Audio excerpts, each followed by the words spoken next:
Okay, so today we are going to work on finishing off our table runner on how to sandwich a quilt, but we're going to do it on a smaller size as it will fit in the video.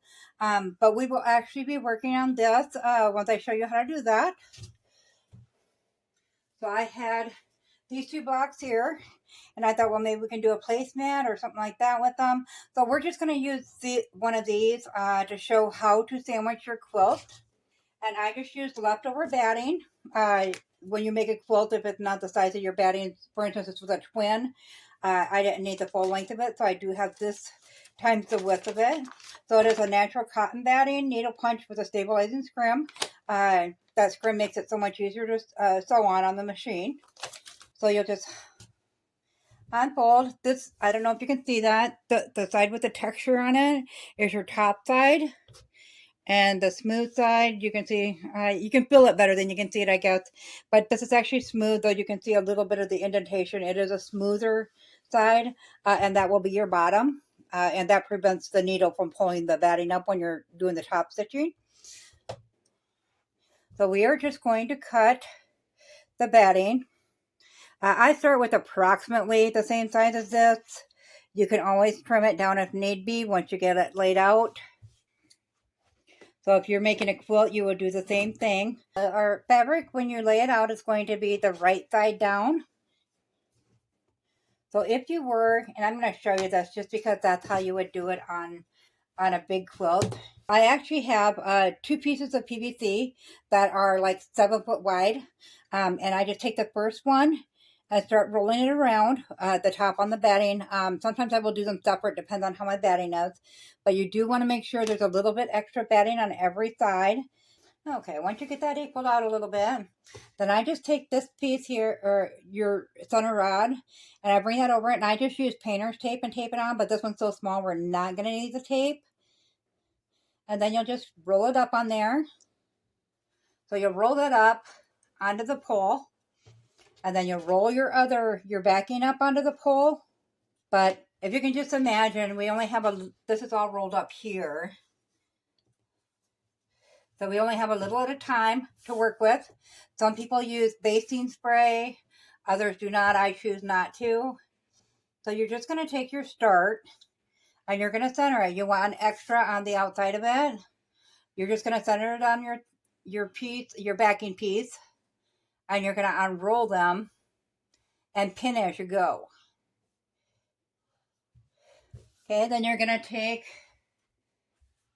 your quilting pins, and they're like a safety pin, but they got the crooked edge on them, bent edge.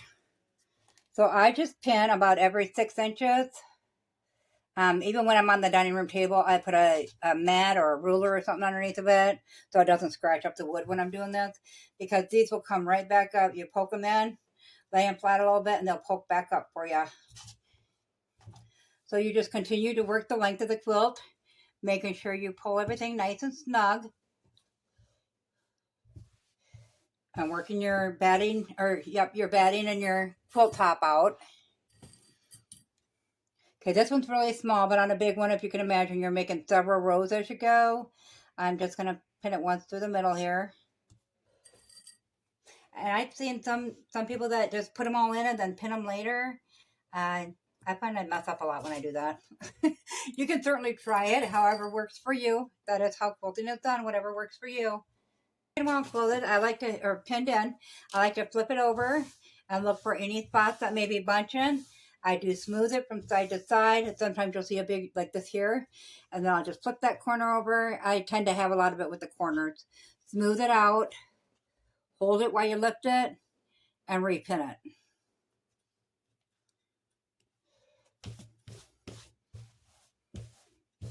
And trim this down a little bit here.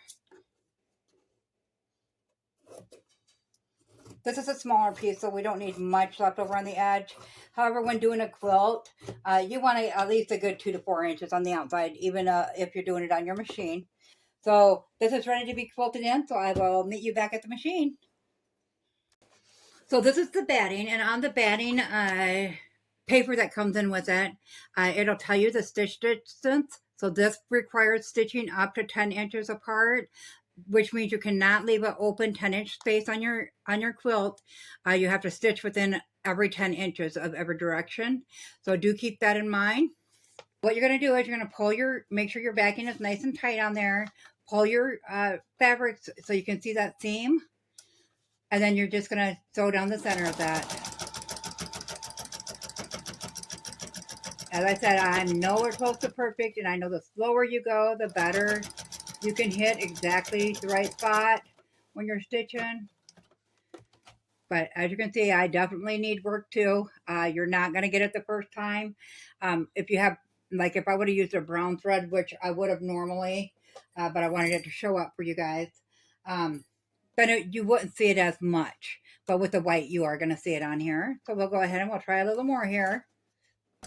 You can kind of hear it too. I don't know if you hear how loud that is. It's because I'm on this versus being on this side, and it's got more of a bulk to it. This walking foot, it actually, like your foot feet on the bottom pulls the bottom fabric. Your walking foot will pull the top fabric back with it. So it's it keeps it together better while you're trying to quilt it in. And stop as much as you need to pull on that fabric. You do want to keep it nice and flat to keep it from puckering on the back. Okay, and as you can see, it is stitched in. It's 10 inches or less. So we could leave it like that if you wanted to. Of course, this would be a quilt, so you'd be stitching around the bigger block as well. So that is what your front looks like. And when you turn it over, there's actually no puckering that I can see. There's some marks from your pins and stuff, which will iron and wash out. Right as a stitch in the ditch, it doesn't have to be perfect. Like I said, you can see I've been doing stitch in the ditch probably for a good 10 years, and I still make mistakes. I think all quilters do. It's really hard to follow that straight line when you're sewing. They do have other feet.